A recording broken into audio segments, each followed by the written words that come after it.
श्रीगुरुभ्यो नमः। हरिः ओम्। सच्चिदानन्दरूपाय विश्वोत्पत्त्यादिहेतवे तापत्रयविनाशाय श्रीकृष्णाय वयं नमः। ಪರಮಾತ್ಮನ ಪಾದಪದ್ಮಗಳಿಗೆ ಭಕ್ತಿಪೂರ್ವಕ ಪ್ರಣಾಮಗಳನ್ನು ಅರ್ಪಿಸಿ ಎಲ್ಲ ಆತ್ಮೀಯ ಬಂಧುಗಳೇ,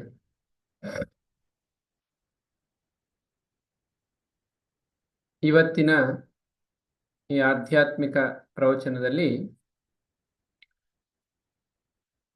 ನಾವು ಮುಮುಕ್ಷುತ್ವ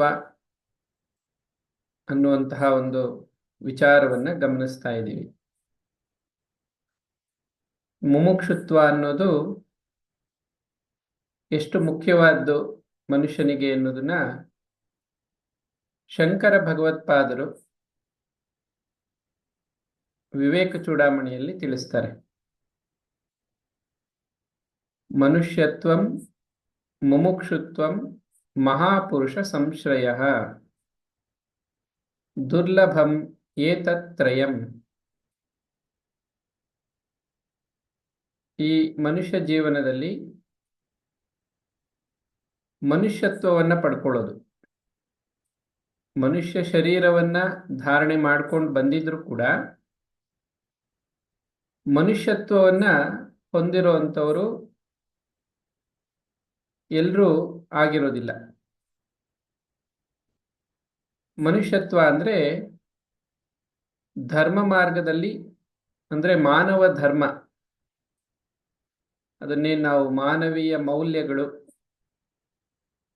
ಹ್ಯೂಮನ್ ವ್ಯಾಲ್ಯೂಸ್ ಅಂತ ಏನು ಕರಿತೀವೋ, ಆ ಮಾನವೀಯ ಮೌಲ್ಯಗಳನ್ನ ಹೊಂದಿದ್ದು ಮನುಷ್ಯರಂತೆ ಜೀವನ ಮಾಡ್ತಾ ಇದ್ರೆ ಆಗ ಅದನ್ನ ನಾವು ಮನುಷ್ಯತ್ವ ಅಂತ ತಿಳ್ಕೋಬೇಕು. ಹಾಗೆ ಮನುಷ್ಯತ್ವ ಇದ್ರೂ ಕೂಡ ಮುಮುಕ್ಷುತ್ವ, ಮುಕ್ತಿಯನ್ನ ಪಡ್ಕೋಬೇಕು. ಈ ನೋವುಗಳಿಂದ, ದುಃಖಗಳಿಂದ ಶಾಶ್ವತವಾಗಿ ಮುಕ್ತಿಯನ್ನ ನಾನು ಪಡಿಬೇಕು, ಮುಕ್ತನಾಗಬೇಕು ಅನ್ನುವಂತಹ ಇಚ್ಛೆ ಇರೋರು ಕಡಿಮೆ.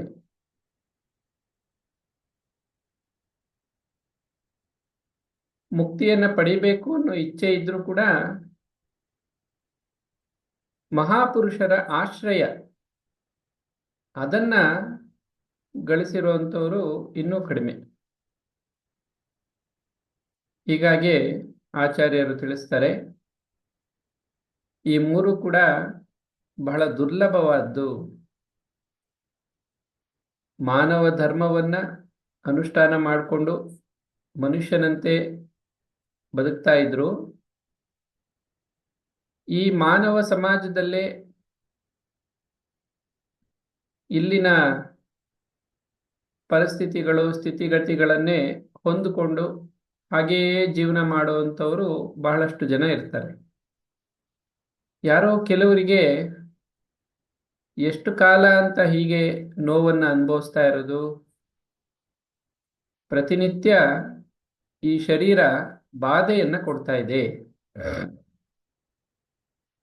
ಈ ಶರೀರದಿಂದ ಎಷ್ಟೆಲ್ಲ ಬಾಧೆ ಇದೆ. ಹಾಗೆ ಮನಸ್ಸು ಕೂಡ ಎಷ್ಟು ವಿಧವಾದ ದುಃಖವನ್ನು ಅನುಭವಿಸುತ್ತೆ.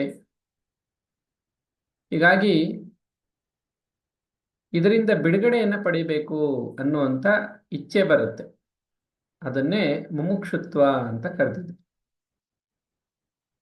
ಹಾಗೆ ಇಚ್ಛೆ ಇದ್ರೂ ಕೂಡ ಎಲ್ಲರಿಗೂ ಮಹಾಪುರುಷರ ಆಶ್ರಯ ಸಿಗೋದಿಲ್ಲ.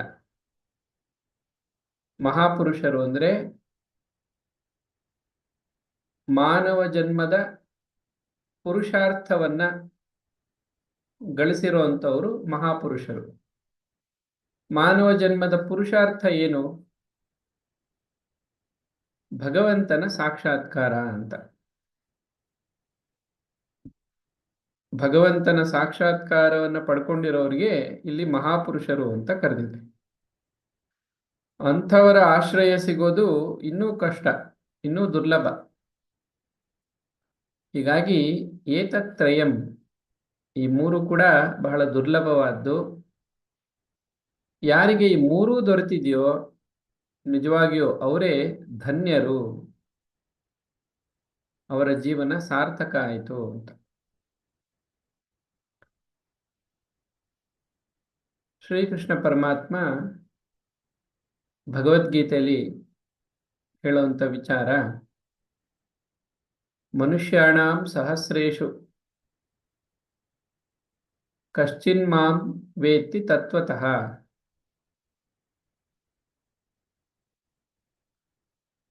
ಸಾವಿರಾರು ಮನುಷ್ಯರಲ್ಲಿ ಯಾರೋ ಕೆಲವರು ಮಾತ್ರ ನನ್ನನ್ನು ತತ್ವತಃ ತಿಳ್ಕೊತಾರೆ. ಯಾಕೆಂದ್ರೆ ಸಾವಿರಾರು ಮನುಷ್ಯರಲ್ಲಿ ಯತತಾಂ ಸಿದ್ಧಯೇ ಕಶ್ಚಿತ್, ಯಾರೋ ಕೆಲವರು ಸಿದ್ಧಿಗಾಗಿ ಪ್ರಯತ್ನ ಮಾಡ್ತಾರೆ. ಇಲ್ಲಿ ಸಿದ್ಧಿ ಅಂದ್ರೆ ಜ್ಞಾನ ಸಿದ್ಧಿ, ಭಕ್ತಿ ಸಿದ್ಧಿ, ಇದನ್ನ ನಾವು ಸಿದ್ಧಿ ಅಂತ ತಿಳ್ಕೋಬೇಕು. ಈ ಭಕ್ತಿ ಜ್ಞಾನಕ್ಕಾಗಿ ಯಾರೋ ಕೆಲವರು ಪ್ರಯತ್ನ ಮಾಡ್ತಾರೆ. ಹಾಗೆ ಪ್ರಯತ್ನ ಮಾಡಿದ ಒಂದಷ್ಟು ಮಂದಿಗಳಲ್ಲಿ ಇನ್ಯಾರೋ ಹಲವರು ಮಾತ್ರ, ಯಾರೋ ಕೆಲವರು, ಅವರು ನನ್ನನ್ನ ಯಥಾರ್ಥವಾಗಿ ತಿಳ್ಕೊಳ್ತಾರೆ ತತ್ವತಃ. ಹೀಗೆ ತತ್ವತಃ ಅರಿತಾಗ್ಲೇ ಅವರು ಮುಕ್ತರಾಗ್ತಾರೆ, ಜೀವನದಿಂದ ಮುಕ್ತಿಯನ್ನ ಪಡ್ಕೋತಾರೆ. ಇಲ್ಲಿ ಪ್ರಶ್ನೆ ಬರುತ್ತೆ, ಯಾಕೆ ಎಲ್ಲರಿಗೂ ಮುಕ್ತನಾಗಬೇಕು ಅಂತ ಇಚ್ಛೆ ಬರೋದಿಲ್ಲ? ಯಾಕೆಂದ್ರೆ ಶರೀರ ಇರೋರೆಲ್ಲರೂ ಕೂಡ ನೋವು ಅನುಭವಿಸ್ತಾನೆ ಇದ್ದಾರೆ. ಯಾರಿಗೆಲ್ಲ ಶರೀರ ಅಂತ ಇದೆಯೋ ಅವರೆಲ್ಲರಿಗೂ ಕೂಡ ಶರೀರದ ಬಾಧೆಗಳು ಇದ್ದೇ ಇದೆ. ಅದರಲ್ಲಿ ಷಡೂರ್ಮಿಗಳು ಅಂತ ಶಾಸ್ತ್ರ ಹೇಳುತ್ತೆ. ಹುಟ್ಟೋದು, ಬೆಳೆಯೋದು, ವಿಕಾರವನ್ನು ಹೊಂದೋದು, ಹಾಗೆ ರೋಗ, ಹಸಿವು, ಬಾಯಾರಿಕೆ ಇತ್ಯಾದಿ ಬದಲಾವಣೆ, ಕ್ಷೀಣಿಸೋದು, ಆಮೇಲೆ ಮರಣ, ಹೀಗೆಲ್ಲ ಷಡೂರ್ಮಿಗಳು ಅಂತ ಬರುತ್ತೆ. ಅದರಲ್ಲಿ ಆಗಾಗ ಶರೀರಕ್ಕೆ ಹಲವಾರು ವಿಧದ ನೋವುಗಳು ಉಂಟಾಗ್ತಾ ಇರುತ್ತೆ, ತಾಪಗಳು ಅಂತ. ಇಷ್ಟೆಲ್ಲ ಶರೀರದ ಬಾಧೆಗಳನ್ನು ಅನುಭವಿಸ್ತಾ ಇದ್ರು ಕೂಡ ಈ ಶರೀರದಿಂದ ನಾನು ಬಿಡುಗಡೆಯನ್ನು ಹೊಂದಬೇಕು. ಎಷ್ಟು ಕಾಲ ಅಂತ ಈ ಶರೀರದ ಬಾಧೆಗಳನ್ನು ನಾನು ಅನುಭವಿಸ್ತಾ ಇರಲಿ ಅನ್ನುವಂಥ ಪ್ರಶ್ನೆ ಯಾರೋ ಕೆಲವರಿಗೆ ಬರುತ್ತೆ. ಹೆಚ್ಚು ಮಂದಿ ಏನ್ ಮಾಡ್ತಾರೆ, ಈ ಕಷ್ಟಗಳನ್ನ ಕಡಿಮೆ ಮಾಡ್ಕೊಳ್ಳೋದು ಅಥವಾ ಕಷ್ಟಗಳು ಬರದ ಹಾಗೆ ಏನಾದರೂ ಅದಕ್ಕೆ ವ್ಯವಸ್ಥೆ ಮಾಡ್ಕೊಳ್ಳೋದು, ಆ ರೀತಿಯಲ್ಲಿ ಅದರ ಕಡೆ ಗಮನ ಕೊಡ್ತಾ ಇರ್ತಾರೆ. ಶಾಶ್ವತವಾಗಿ ಇದರಿಂದ ಬಿಡುಗಡೆ ಹೊಂದಬೇಕು ಅನ್ನುವಂತಹ ವಿಚಾರ ಬರೋದಿಲ್ಲ. ಇದಕ್ಕೆಲ್ಲ ಕಾರಣ ಏನು? ಪುರಂದರದಾಸರ ಒಂದು ಕೀರ್ತನೆಯನ್ನು ನಾವು ಈ ಪ್ರವಚನದಲ್ಲಿ ನಾವು ಗಮನಿಸೋದಾದ್ರೆ, ಆ ಕೀರ್ತನೆಯ ಸಾರಾಂಶವನ್ನ ನಾವು ನೋಡೋಣ. ಮುಳ್ಳು ಕೊನೆಯ ಮೇಲೆ 3 ಕೆರೆಯ ಕಟ್ಟೆ, 2 ತುಂಬವು 1 ತುಂಬಲೇ ಇಲ್ಲ. ಹೀಗೆ ಪ್ರಾರಂಭ ಆಗತ್ತದು. ಕೊನೆಯಲ್ಲಿ ಒಂದು ವಾಕ್ಯ ಬರುತ್ತೆ. ಅದರಲ್ಲಿ ದಾಸರು ಹೇಳ್ತಾರೆ, ಹಸಿವಿಲ್ಲದ ನೆಂಟಗೆ ಕೊಟ್ಟರು 3 ಟೊಣಪೆಗಳ, 2 ತಾಕವು 1 ತಾಕಲೇ ಇಲ್ಲ. ತಾಕದಿದ್ದ ಟೊಣಪೆಯ ತಾಕಿಸಿ ಸದ್ಗತಿಯ ನೀಡಬೇಕು ಪುರಂದರ ವಿಠ್ಠಲರಾಯ. ಈ ಹಸಿವಿಲ್ಲದ ನೆಂಟ ಅಂದ್ರೆ ಮೋಕ್ಷದ ಹಸಿವಿಲ್ಲದೆ ಇರುವಂತಹ ವ್ಯಕ್ತಿ. ಅವನಿಗೆ ಕೊಟ್ಟರು 3 ಟೊಣಪೆಗಳ, ಟೊಣಪೆ ಅಂದ್ರೆ ಪೆಟ್ಟುಗಳು. ಅದು ಮೊದಲನೇದು ಹಿಂದೆ ಅನುಭವಿಸಿರೋದು, ಭೂತಕಾಲದಲ್ಲಿ ಅನುಭವಿಸಿ ಮುಗ್ದೋಗಿದೆ ನೋವುಗಳು. ಇನ್ನೊಂದು ಮುಂದೆ ಬರಬಹುದಾದಂಥ ನೋವುಗಳು. ಎಲ್ಲರಿಗೂ ಗೊತ್ತಿದೆ, ವೃದ್ಧಾಪ್ಯದಲ್ಲಿ ಎಷ್ಟೋ ನೋವುಗಳನ್ನು ಅನುಭವಿಸ್ಬೇಕಾಗತ್ತೆ. ಮರಣ ಸಮಯದಲ್ಲಿ ಮರಣ ಸಂಕಟವನ್ನು ಅನುಭವಿಸ್ಬೇಕಾಗತ್ತೆ, ಗೊತ್ತಿದೆ. ಆದ್ರೂ ಬಂದಾಗ ನೋಡ್ಕೊಳ್ಳೋಣ ಅನ್ನುವಂಥ ಒಂದು ಭಾವನೆ ಈಗೇನಿಲ್ಲವಲ್ಲ ಅನ್ನುವಂಥದ್ದು. ಸರಿ, ಈಗ ಕೆಲವರಿಗೆ ಹಲವಾರು ಥರದ ಕಷ್ಟಗಳು ಈಗಲೂ ಇದೆ, ವರ್ತಮಾನದಲ್ಲೂ ಅನುಭವಿಸ್ತಾ ಇದ್ದಾರೆ. ಹಿಂದೆ ಅನುಭವಿಸಿದಂಥ ದುಃಖಗಳು ಮರ್ತೋಗಿದೆ, ಅದರ ಪರಿಣಾಮ ಆಗಿಲ್ಲ. ಮುಂದೆ ಬರಬಹುದಾದಂತಹ ನೋವುಗಳ ಬಗ್ಗೆ ಅದರ ಬಗ್ಗೆ ಚಿಂತನೆ ಇಲ್ಲ, ಎಚ್ಚರಿಕೆ ಇಲ್ಲ. ಈಗ ಅನುಭವಿಸ್ತಾ ಇದ್ದಾರೆ. ದಿನನಿತ್ಯದ ಜೀವನದಲ್ಲಿ ದೇಹದ ಬಾಧೆಗಳು, ಶೀತ ಉಷ್ಣ ಅಂದ್ರೆ ಸೆಕೆ ಆಗೋದು, ಚಳಿ ಆಗೋದು, ಹಸಿವು, ಬಾಯಾರಿಕೆ, ಉಪದ್ರವಗಳು. ಉಪದ್ರವ ಅಂದ್ರೆ ಸಣ್ಣ ಪುಟ್ಟ ರೋಗಗಳು, ನೋವುಗಳು, ಇವೆಲ್ಲ ಕೂಡ ಅನುಭವಿಸ್ತಾನೆ ಇದ್ದಾರೆ. ಸಾಲದ್ದಕ್ಕೆ ಮನಸ್ಸಿಗೆ ಬಂದೊದಗುವಂತಹ ಆಘಾತಗಳು, ಇವೆಲ್ಲ ಇದೆ. ಇಷ್ಟೆಲ್ಲ ಅನುಭವಿಸ್ತಾ ಇದ್ರು ಕೂಡ ತಾಕವು, ತಾಕದ ಟೊಣಪೆಯ ತಾಕಿಸಿ ಸದ್ಗತಿಯ ನೀಡಬೇಕು ಅಂತ ಕೇಳ್ಕೊಂಡಿದ್ದಾರೆ. ಅನುಭವಿಸ್ತಾ ಇದ್ದಾರೆ, ಆದ್ರೆ ಅದು ಸರಿಯಾಗಿ ತಾಕ್ತಾ ಇಲ್ಲ. ನೋವು ಅಂದ್ರೆ ಆ ಅನುಭವ ಎಲ್ಲಿ ತಾಕಬೇಕು, ಏನ್ ಅರ್ಥ ಆಗ್ಬೇಕು. ಇಲ್ಲಿ ತಾಕೋದು ಅಂದ್ರೆ ಮನವರಿಕೆ ಆಗ್ಬೇಕು, ನಮಗೆ ಅರ್ಥ ಆಗ್ಬೇಕು. ಈ ನೋವು ಯಾಕೆ ಬಂದಿದೆ, ಇದರಿಂದ ಬಿಡುಗಡೆಯನ್ನು ಹೊಂದಬೇಕು ನಾನು ಅನ್ನುವಂಥದ್ದು. ಅದನ್ನು ಕೂಡ ಭಗವಂತನೇ ಮಾಡಬೇಕು. ತಾಕದ ಟೊಣಪೆಯ ತಾಕಿಸಿ ಸದ್ಗತಿಯ ನೀಡಬೇಕು ಪುರಂದರ ವಿಠ್ಠಲರಾಯ ಅಂತ.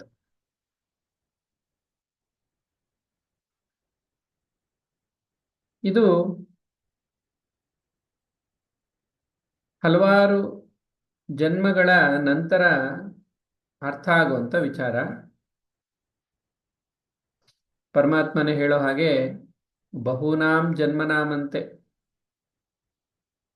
ಜ್ಞಾನವಾನ್ ಮಾಂ ಪ್ರಪದ್ಯತೆ. ಅನೇಕ ಜನ್ಮಗಳ ಕೊನೆಯಲ್ಲಿ ಜನ್ಮ ಜನ್ಮಗಳು ನೋವುಗಳನ್ನ, ದುಃಖವನ್ನ ಅನುಭವಿಸಿ ಅನುಭವಿಸಿ ಆ ಜೀವ ಒಂದು ಪರಿಪಕ್ವತೆಯನ್ನು ಪಡ್ಕೊಳ್ಳುತ್ತೆ. ಆಗ ಅದಕ್ಕೆ ಸತ್ವಗುಣ ಅನ್ನೋದು ಬರುತ್ತೆ. ಸತ್ವಗುಣ ಇರೋರಿಗೆ ಈ ಜಗತ್ತಲ್ಲಿ ಒಂದು ಸಣ್ಣ ಪುಟ್ಟ ಕಷ್ಟಗಳು ಬಂದರೂ ತಕ್ಷಣ ಮನಸ್ಸು ವೈರಾಗ್ಯದ ಕಡೆ ಹೋಗುತ್ತೆ.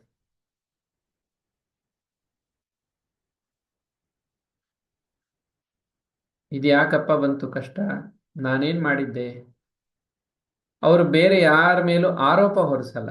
ಇದು ಸತ್ವಗುಣ ಇರುವಂತವರ ಲಕ್ಷಣ. ಇವರಿಂದ ಹಾಗಾಯ್ತು, ಅವರಿಂದ ನನಗೆ ತೊಂದರೆ ಆಯ್ತು, ಇದು ಜನಸಾಮಾನ್ಯರು ಮಾಡುವಂತ ತಪ್ಪದು. ಆದ್ರೆ ಸಾತ್ವಿಕರಿಗೆ ಹಾಗಿರಲ್ಲ. ಯಾವ ಕರ್ಮಕ್ಕಾಗಿ ನನಗೆ ಈ ಕಷ್ಟ ಬಂತು, ನಾನು ಹಿಂದೆ ಏನು ಕರ್ಮ ಮಾಡಿರಬಹುದು, ಯಾಕೆ ಈ ಬಾಧೆ ಇದೆ, ಈ ಜವಾಬ್ದಾರಿಗಳು, ಕರ್ತವ್ಯಗಳು. ಕೆಲವರಿಗೆ ಕರ್ತವ್ಯ ಅನ್ನೋದು ನೋವು ಅಂತ ಗೊತ್ತೇ ಇಲ್ಲ. ಇದು ನಮ್ಮ ಕರ್ತವ್ಯ ಅಂತ ಅದನ್ನ ಹೇಳ್ಕೊಂಡು ಮಾಡ್ತಾ ಇರ್ತಾರೆ, ನೋವು ಅನುಭವಿಸ್ತಾನೆ ಇರ್ತಾರೆ. ತತ್ವಗುಣ ಇರೋರಿಗೆ ಅರ್ಥ ಆಗತ್ತೆ ಯಾಕೆ ಈ ಕರ್ತವ್ಯಗಳು ಅಥವಾ ಜವಾಬ್ದಾರಿಗಳು ಇವೆಲ್ಲ ಯಾಕೆ ಬೇಕು ನನಗೆ, ಕೊನೆಗೆ ಏನ್ ಸಿಗತ್ತೆ, ಯಾವ ಪುರುಷಾರ್ಥ ಇದರಿಂದ, ನಾನು ಯಾಕೆ ಈ ಲೋಕದಲ್ಲಿ ಹುಟ್ಟಿದ್ದೀನಿ, ಇಷ್ಟೆಲ್ಲ ಬಾಧೆ ಮನುಷ್ಯರು ಯಾಕೆ ಅನುಭವಿಸ್ತಾ ಇದ್ದಾರೆ. ಇದನ್ನು ಯೋಚನೆ ಮಾಡುವಂಥವ್ರೆ ಸತ್ವಗುಣ ಇರೋರು. ಬೇರೆಯವರಿಗೆಲ್ಲ ಯೋಚನೆ ಬರೋದೇ ಇಲ್ಲ. ಅಂದ್ರೆ ಸತ್ವಗುಣ ಇರೋರು ಬಹಳ ಕಡಿಮೆ. ಅದಕ್ಕೆ ಮನುಷ್ಯಾಣಂ ಸಹಸ್ರೇಶು ಅಂತ ಪರಮಾತ್ಮ ಹೇಳಿದ್ದು. ಈ ಸತ್ವಗುಣ ಇರೋರಿಗೆ ಅನುಭವಿಸುವಂತಹ ನೋವುಗಳು ದುಃಖಗಳು ತಾಕತ್ತೆ, ಹೃದಯಕ್ಕೆ ತಾಕತ್ತೆ, ಅರ್ಥ ಆಗತ್ತೆ. ಇದು ನನ್ನದೇ ಕರ್ಮದ ಫಲ. ಹಾಗಾಗಿ ನಾನು ಮತ್ತೆ ಇದಕ್ಕೆ ಸಿಕ್ಕಾಕೋಬಾರ್ದು, ಎಚ್ಚರಿಕೆ ವಹಿಸ್ಬೇಕು.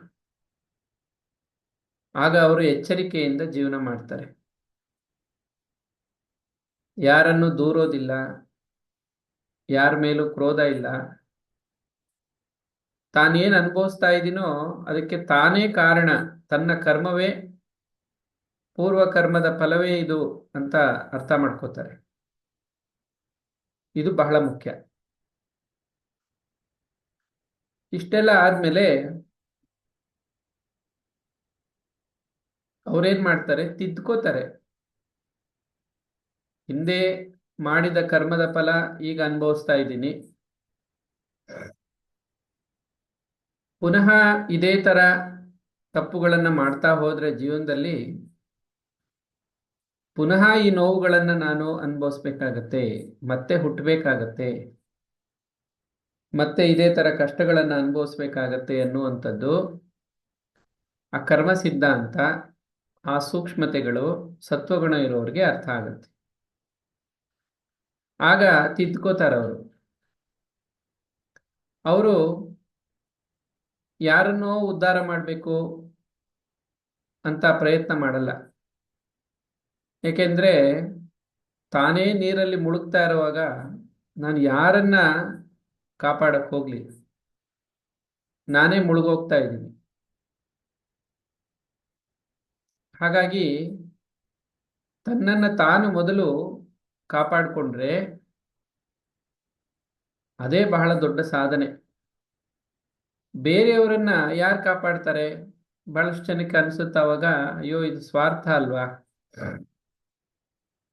ಅಂತ. ಆಗ ಭಗವದ್ಗೀತೆಯ ಮಾತನ್ನ ನೆನಪು ಮಾಡ್ಕೋಬೇಕು, ಉದ್ಧರೇದ್ ಆತ್ಮಾನಂ ಆತ್ಮನ ಅಂತ. ಪ್ರತಿಯೊಬ್ಬರು ಕೂಡ ಅವರನ್ನ ಅವರೇ ಉದ್ಧಾರ ಮಾಡ್ಕೋಬೇಕು. ರಜೋಗುಣ ಇದ್ದಾಗ ಹೀಗನ್ಸುತ್ತೆ. ಏನನ್ಸುತ್ತೆ ಅಂದ್ರೆ, ನಾನು ಅವ್ರನ್ನ ಉದ್ಧಾರ ಮಾಡಬೇಕು, ಇವ್ರನ್ನ ಉದ್ಧಾರ ಮಾಡಬೇಕು, ಸಮಾಜಕ್ಕೆಲ್ಲ ಏನೇನೋ ಒಳ್ಳೇದು ಮಾಡಬೇಕು. ಹಾಗನ್ಸ್ತಾ ಇರೋರೆಲ್ಲ ರಜೋಗುಣಿಗಳ ಅಂದ್ರೆ ಜೀವನ್ಮುಕ್ತರ ಲಕ್ಷಣಗಳು ಬೇರೆ. ಯಾರು ಮುಕ್ತಿಯನ್ನ ಪಡ್ಕೊಂಡಿದ್ದಾರೋ ಅವರಲ್ಲಿ ಭಗವಂತನ ಶಕ್ತಿ ಕೆಲಸ ಮಾಡ್ತಾ ಇರುತ್ತೆ. ಅವರು ಸಮಾಜ ಕಲ್ಯಾಣಕ್ಕಾಗಿ, ಲೋಕ ಕಲ್ಯಾಣಕ್ಕಾಗಿ ಬಹಳಷ್ಟು ಸೇವಾ ಕಾರ್ಯಗಳನ್ನ ಮಾಡ್ತಾರೆ. ಅದು ಕರ್ಮ ಯೋಗ ಆಗುತ್ತೆ, ಬರೀ ಕರ್ಮ ಅಲ್ಲ. ಆದ್ರೆ ಒಂದು ವಿಶೇಷ ಅಲ್ಲಿ ತಿಳ್ಕೋಬೇಕು,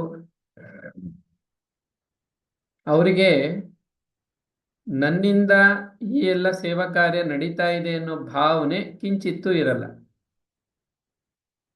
ನಾನು ಒಳ್ಳೆ ಕೆಲಸ ಮಾಡ್ತಾ ಇದ್ದೀನಿ, ಬೇರೆಯವ್ರ ಉದ್ಧಾರಕ್ಕೆ ನಾನೇನೋ ಪ್ರಯತ್ನ ಮಾಡ್ತಾ ಇದ್ದೀನಿ, ನನ್ನಿಂದ ಒಂದಷ್ಟು ಮಂದಿಗೆ ಒಳ್ಳೇದಾಗ್ತಾ ಇದೆ ಅಂತ ಭಾವಿಸ್ತಾ ಇದ್ದಾರೆ ಅಂದ್ರೆ ಅವರಲ್ಲಿ ಇನ್ನೂ ರಜೋಗುಣ ಇದೆ ಅಂತ ಅರ್ಥ. ರಜೋಗುಣದ ಪರಿಣಾಮ ಇದು. ಇನ್ ಕೆಲವರಿಗೆ ತಮೋಗುಣ ಕೂಡ ಸೇರ್ಕೊಂಡಿರುತ್ತೆ. ನಾನು ಬೇರೆಯವ್ರಿಗಿಂತ ಹೆಚ್ಚು ಒಳ್ಳೆ ಕೆಲಸ ಮಾಡಿದ್ದೀನಿ, ಬೇರೆಯವ್ರಿಗಿಂತ ನಾನು ಶ್ರೇಷ್ಠ, ಅನ್ನುವಂಥ ಅಭಿಮಾನ ಕೂಡ ಬಂದ್ಬಿಡುತ್ತೆ. ಇದಕ್ಕೆ ಕಾರಣ ತಮೋಗುಣ. ಹೀಗೆ ತನ್ನನ್ನು ತಾನು ಉದ್ಧಾರ ಮಾಡ್ಕೋಬೇಕು ಅನ್ನುವಂತಹ ಇಚ್ಛೆ ಬರಬೇಕು. ಅದಾದ್ಮೇಲೆ ತನ್ನಲ್ಲಿ ಬದಲಾವಣೆಯನ್ನು ಕೂಡ ತಾನು ಕಂಡುಕೋಬೇಕು. ದಿನದಿಂದ ದಿನಕ್ಕೆ ತನ್ನಲ್ಲಿ ಸತ್ವ ಹೆಚ್ಚಾಗ್ತಾ ಇದೆ, ರಜಸ್ಸು ಕಡಿಮೆ ಆಗ್ತಾ ಇದೆ, ಭಗವಂತನ ಕಡೆ ನಾನು ಮುನ್ನಡಿತಾ ಇದ್ದೀನಿ ಅನ್ನೋ ಅನುಭವ ನಮಗೆ ಬರಬೇಕು. ಇದನ್ನೇ ಉದ್ಧಾರ ಅಂತ ಕರೆದಿದೆ. ಯಾರಿಗಿದು ಸಾಧ್ಯ ಆಗತ್ತೆ ಅಂದ್ರೆ, ಮೊದಲು ಮೋಕ್ಷದ ಇಚ್ಛೆ ಬರಬೇಕು. ಮುಕ್ತನಾಗಬೇಕು ನಾನು. ಇದೇನೋ ತಾತ್ಕಾಲಿಕವಾಗಿ ಅಲ್ಲ. ಯಾವುದೋ ಒಂದು ರೋಗ ಬಂತು, ಒಂದು ಜ್ವರ ಬಂತು, ಔಷಧಿ ತಗೊಂಡ್ರು, ವಾಸಿ ಆಯಿತು, ಅವ್ರಿಗೆ ರೋಗದಿಂದ ಅಥವಾ ನೋವಿನಿಂದ ಮುಕ್ತಿ ಆಯಿತು. ಈ ತಾತ್ಕಾಲಿಕವಾದ ಮುಕ್ತಿ ಅಲ್ಲಿ ಅದನ್ನ ಇಲ್ಲಿ ಮುಮುಕ್ಷುತ್ವ ಅಂತ ಕರೀತಾ ಇಲ್ಲ. ಶಾಶ್ವತವಾದ ಮುಕ್ತಿಗಾಗಿ ಚಿಂತಿಸುವವರು, ಅದಕ್ಕಾಗಿ ಪ್ರಯತ್ನ ಪಡೋರು ಮುಮುಕ್ಷುಗಳು.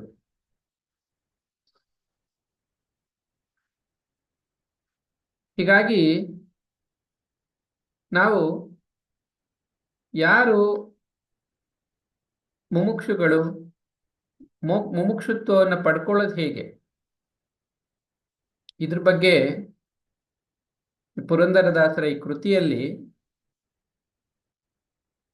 ಬಹಳ ಚೆನ್ನಾಗಿ ತಿಳಿಸಿದ್ದಾರೆ. ಅದರ ಸಾರಾಂಶವನ್ನ ನಾವು ನೋಡೋಣ. ನಮ್ಮ ನಿಜ ಸ್ವರೂಪ ಬಹಳ ಸೂಕ್ಷ್ಮವಾದ್ದು. ಅದು ನಿರಾಕಾರ. ಆಕಾರ ಅಂತ ಯಾವುದು ಇಲ್ಲ ನಮಗೆ. ಶರೀರಕ್ಕೆ ಆಕಾರ ಇದೆ, ನಮ್ಗೆ ಯಾವ ಆಕಾರವೂ ಇರಲ್ಲ. ಹಾಗೆ ನಿರ್ಗುಣ. ಈ ಸತ್ವ, ರಜಸ್ಸು, ತಮಸ್ಸು ಅನ್ನೋ ಗುಣಗಳಿರೋದು ಮನಸ್ಸಿಗೆ, ಸೂಕ್ಷ್ಮ ಶರೀರಕ್ಕೆ ಹೊರತು ತನಗಲ್ಲ. ಹಾಗಾಗಿ ತಾನು ಈ ಚರ್ಮಚಕ್ಷುಗಳಿಗೆ ಕಾಣುವಂಥದ್ದಲ್ಲ. ಅದಕ್ಕೆ ಇದನ್ನ ಅಣುಪ್ರಮಾಣದ ಜೀವಾತ್ಮ ಅಂತ ಕರೆದಿದೆ. ಈ ಜೀವಾತ್ಮ ಶರೀರವನ್ನ ಪ್ರವೇಶ ಮಾಡುವಾಗಲಿ, ಶರೀರವನ್ನ ಬಿಟ್ಟು ಹೋಗುವಾಗಲಿ ಅಜ್ಞಾನಿಗಳಿಗೆ ಕಂಡು ಬರುವುದಿಲ್ಲ ಅಂತ ಕೂಡ ಪರಮಾತ್ಮ ತಿಳಿಸಿದ್ದಾನೆ. ಇಂತಹ ಸೂಕ್ಷ್ಮವಾದ ಜೀವಾತ್ಮ ಇದು ಪರಮಾತ್ಮನ ಅಂಶ. ಈ ಜೀವಾತ್ಮಕ್ಕೆ 3 ಅವಸ್ಥೆಗಳು ಉಂಟಾಗುತ್ತೆ. ಶರೀರದಲ್ಲಿ ಬಂದ ಮೇಲೆ ಅದಕ್ಕೆ ಜಾಗೃತ ಅವಸ್ಥೆ, ಸ್ವಪ್ನಾವಸ್ಥೆ ಮತ್ತು ಗಾಢ ನಿದ್ರೆ, ಸುಷುಪ್ತಿ. ಈಗ ನಾವೇನು ನೋಡ್ತಾ ಇದ್ದೀವೋ, ಈ ಎಚ್ಚರ ಅವಸ್ಥೆ ಅಂತ ಏನು ಕರಿತೀವೋ ಅದನ್ನ ಜಾಗೃತಾವಸ್ಥೆ ಅಂತ. ಮನಸ್ಸು ಜಾಗೃತವಾಗಿದೆ. ಇನ್ನು ಸ್ವಪ್ನಾವಸ್ಥೆಯಲ್ಲಿ ಮನಸ್ಸು ಕಾಲ್ಪನಿಕ ಸ್ಥಿತಿಯಲ್ಲಿರುತ್ತೆ. ನಾವೇನು ಕನಸು ಕಾಣೋದು ಅಂತೀವಲ್ಲ ಅದೇ. ಅದಾದ್ಮೇಲೆ ನಿದ್ರಾವಸ್ಥೆ, ಗಾಢ ನಿದ್ರಾವಸ್ಥೆ, ಅದು ಸುಷುಪ್ತಿ ಅಂತ. ಅದರಲ್ಲಿ ಏನು ಗೊತ್ತಾಗೋದಿಲ್ಲ. ಈಗ ಸ್ವಪ್ನಾವಸ್ಥೆ, ಗಾಢ ನಿದ್ರಾವಸ್ಥೆಯಲ್ಲಿ ಯಾವ ಸಾಧನೆಯನ್ನು ಮಾಡಕ್ಕಾಗಲ್ಲ. ಜಾಗೃತಾವಸ್ಥೆಯಲ್ಲಿ ಆಧ್ಯಾತ್ಮಿಕ ಸಾಧನೆಯನ್ನ ಮಾಡ್ಬೋದು. ಹಾಗಾಗಿ ಈ ಜಾಗೃತಾವಸ್ಥೆ ಬಹಳ ಮುಖ್ಯ. ಆದರೆ ಏನಾಗುತ್ತೆ, ಜಾಗೃತಾವಸ್ಥೆನೂ ಇದೆ. ಈ ಜಾಗೃತಾವಸ್ಥೆಯಲ್ಲಿ 3 ಸ್ಥಿತಿಗಳು ಬರುತ್ತಂತೆ: ಬಾಲ್ಯಾವಸ್ಥೆ, ಯೌವನ ಮತ್ತೆ ವೃದ್ಧಾಪ್ಯ ಅಂತ. ಇದರಲ್ಲಿ ಬಾಲ್ಯಾವಸ್ಥೆಯಲ್ಲಿ ಬುದ್ಧಿ ಬೆಳೆದಿರಲ್ಲ, ಅದೇನು ಅಷ್ಟು ಸಾಧನೆಗೆ ಅನುಕೂಲವಾಗಿರಲ್ಲ. ವೃದ್ಧಾವಸ್ಥೆಯಲ್ಲಿ ಶರೀರ ಸಹಕರಿಸಲ್ಲ, ಆಗಲೂ ಕೂಡ ಸಾಧನೆಗೆ ಅಷ್ಟು ಅನುಕೂಲ ಇರಲ್ಲ. ಈ ಮಧ್ಯದಲ್ಲಿ ಏನು ಯೌವನಾವಸ್ಥೆ ಅಂತ ನಾವು ನೋಡ್ತೀವೋ ಇದು ಬಹಳ ಮುಖ್ಯವಾದ ಸಮಯ. ಈ ಯೌವನವನ್ನು ನಾವು ಸರಿಯಾಗಿ ಬಳಸ್ಕೋಬೇಕು, ಈ ಸಮಯವನ್ನ ಅಧ್ಯಾತ್ಮ ಸಾಧನೆಗೆ ಉಪಯೋಗಿಸ್ಕೋಬೇಕು ಅಂತ ಅರ್ಥ. ಆದರೆ ಈ ಯೌವನಾವಸ್ಥೆಯಲ್ಲಿ ಏನಾಗುತ್ತೆ, ಈ ಯೌವನಾವಸ್ಥೆಯಲ್ಲಿ ಮತ್ತೆ 3 ಸ್ಥಿತಿಗಳು 3 ಪ್ರಾಪ್ತವಾಗತ್ತಂತೆ. ಏನದು? ಅದರಲ್ಲಿ ಏಷಣಾತ್ರಯ ಅಂತ ಕರೀತಾರೆ ಅದನ್ನ. ಧಾರೈಷಣ, ಪುತ್ರೈಷಣ, ಲೋಕೈಷಣ ಅಂತ. ವಿತ್ತೈಷಣ, ಪುತ್ರೈಷಣ, ಲೋಕೈಷಣ ಅಂತ 3 ಏಷಣಾತ್ರಯ ಅಂತ ಕರೆದಿದೆ. ಪುತ್ರಧಾರ ಅಂದ್ರೆ ಹೆಂಡತಿ ಮಕ್ಕಳು ಅಂತ, ಧಾರ ಅಂದ್ರೆ ಪತ್ನಿ ಅಂತ ಅಥವಾ ಪತಿ ಅಂತಾನೂ ಅರ್ಥ ಮಾಡ್ಕೋಬಹುದು. ಲೋಕೈಷಣ ಅಂದ್ರೆ ಲೋಕದಲ್ಲಿ ಕೀರ್ತಿ, ಒಳ್ಳೆ ಹೆಸರು ಇತ್ಯಾದಿ.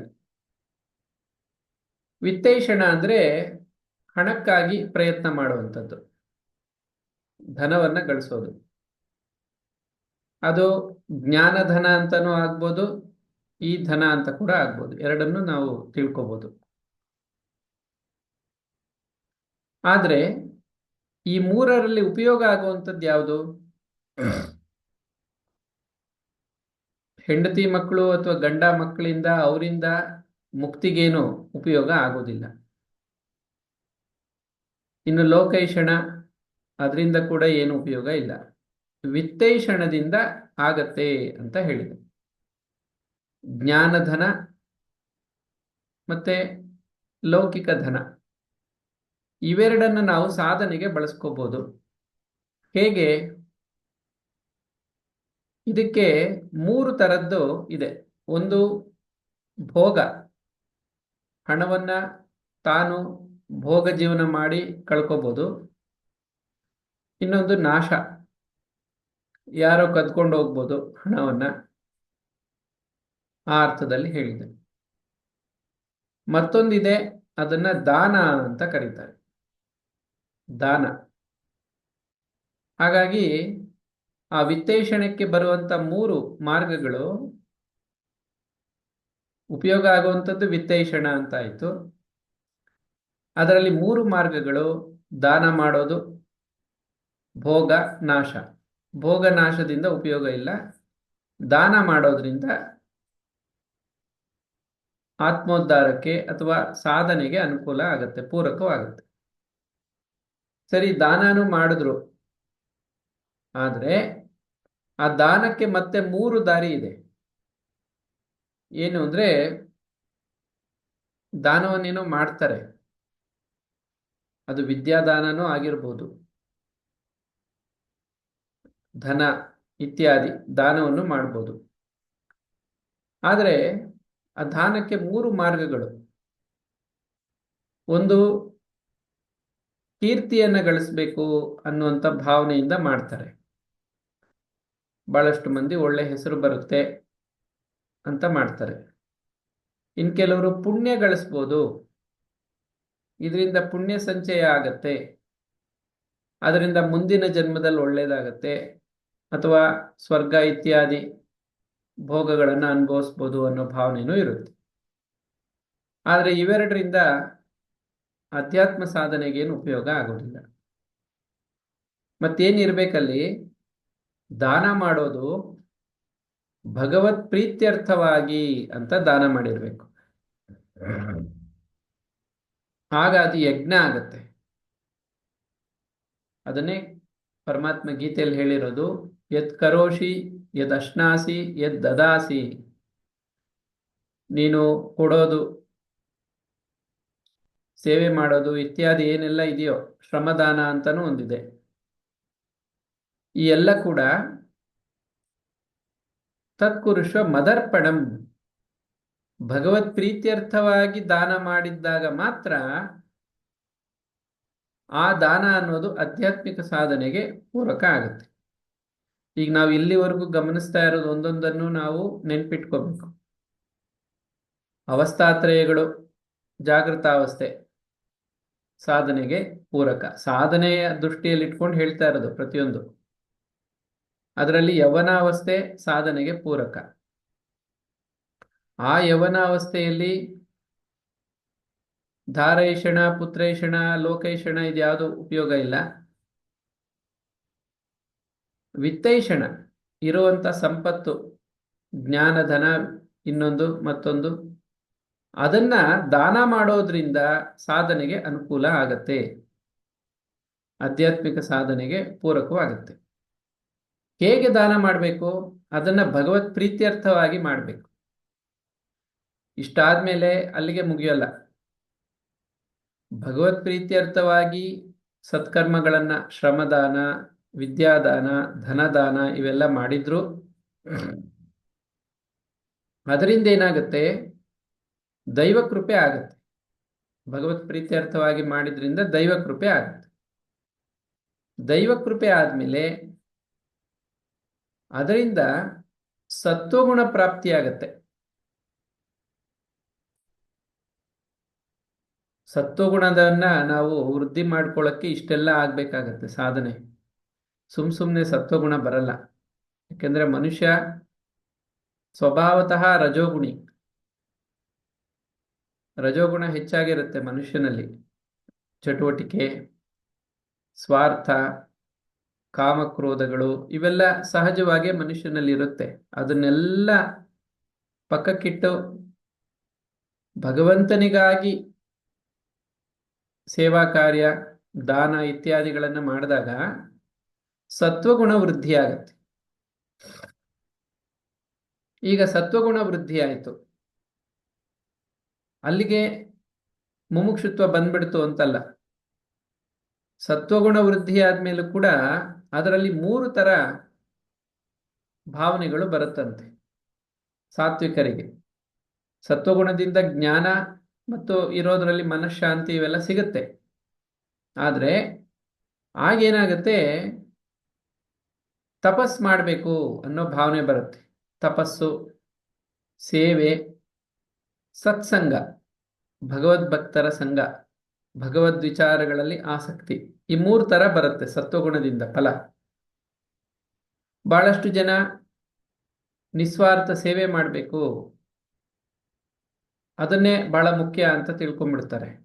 ಶ್ರೀರಾಮಕೃಷ್ಣರು ಯಾರೋ ಒಬ್ರು ಭಕ್ತರು ಬಂದು ಮಾತನಾಡ್ತಾ ಇದ್ದ ಕೇಳ್ತಾರೆ, ಭಗವಂತ ನಿನಗೆ ಪ್ರತ್ಯಕ್ಷ ಆದ್ರೆ ಏನ್ ಕೇಳ್ಕೊತೀಯ? ಆಗ ಆ ಭಕ್ತ ಅವನು ಹೇಳ್ತಾನಂತೆ, ಲೋಕಕ್ಕೆ ಉಪಕಾರ ಮಾಡಬೇಕು, ನನ್ನಿಂದ ಸಾಧ್ಯವಾದಷ್ಟು ಲೋಕಕ್ಕೆ ಉಪಕಾರ ಆಗಬೇಕು ಅನ್ನೋದನ್ನ ನಾನು ಕೇಳ್ಕೊತೀನಿ. ಆಗ ಶ್ರೀರಾಮಕೃಷ್ಣ ಬೈತಾರೆ, ಎಷ್ಟು ಧೈರ್ಯ ನಿನಗೆ? ಭಗವಂತ ಸೃಷ್ಟಿ ಮಾಡಿರೋ ಲೋಕಕ್ಕೆ ನೀನು ಉಪಕಾರ ಮಾಡ್ತೀಯಾ? ನಿನ್ನ ಉಪಕಾರ ಅವಶ್ಯಕತೆ ಇದೆಯಾ ಭಗವಂತನಿಗೆ?